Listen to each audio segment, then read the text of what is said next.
પ્રભુ ઈસુ ખ્રિસ્તના નામમાં આપ સર્વને પ્રેમી સલામ. ગીતશાસ્ત્ર 84નો અભ્યાસ કરતાં આપણે શીખ્યા કે ગીત કરતા એવા વિપરીત સંજોગોમાં ફસાયો છે કે જેથી તે પવિત્ર ઈશ્વર યહોવાના મંદિરમાં જઈને ઈશ્વરની આગળ હાજર થઈ શકતો નથી, અને તેનું આખું વ્યક્તિત્વ ઈશ્વર સાથેની આ સંગતને માટે અને ઈશ્વરનું સ્તવન કરવા માટે ઝંખી રહ્યું છે. ભલે સંજોગો વસાત તે પ્રભુ મંદિરથી દૂર છે, પણ ઈશ્વર યહોવા પરના ગીત કરતાના ભરોસામાં સહેજ પણ તે ચલિત થયો નથી.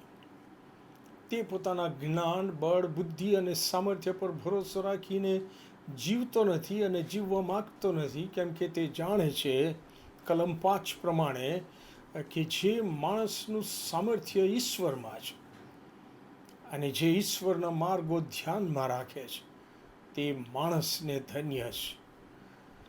અને તેથી ગીતશાસ્ત્ર 84ના અંત ભાગમાં કલમ 11 અને 12માં ઈશ્વર યહોવા પરનો પોતાનો સંપૂર્ણ વિશ્વાસ જાહેર કરતા ગીત કરતા લખે છે, યહોવા ઈશ્વર સૂર્ય તથા ઢાલ છે. યહોવા કૃપા તથા ગૌરવ આપશે. ન્યાયથી વર્તનારને માટે તે કંઈ પણ સારું વાનું રોકી રાખશે નહીં. હે સૈન્યોના યહોવા, જે માણસ તમારા પર ભરોસો રાખે છે તેને ધન્ય છે.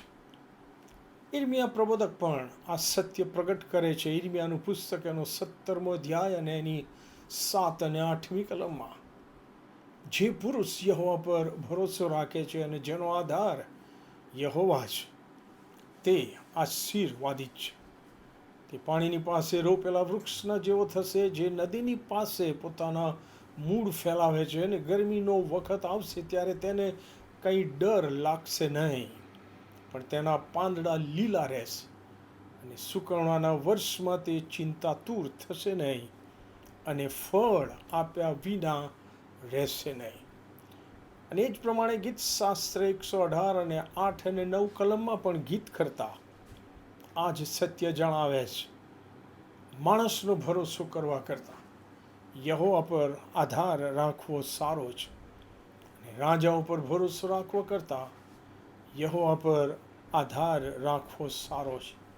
કારણ કે જે માણસનું જીવન ઈશ્વર પર આધારિત છે તે ધન્ય છે, તે અનેક આશીર્વાદોથી વેષ્ટિત થાય છે, એ સુખી છે. સમજવાના માટે પ્રભુ એની કૃપા આપે. આમેન.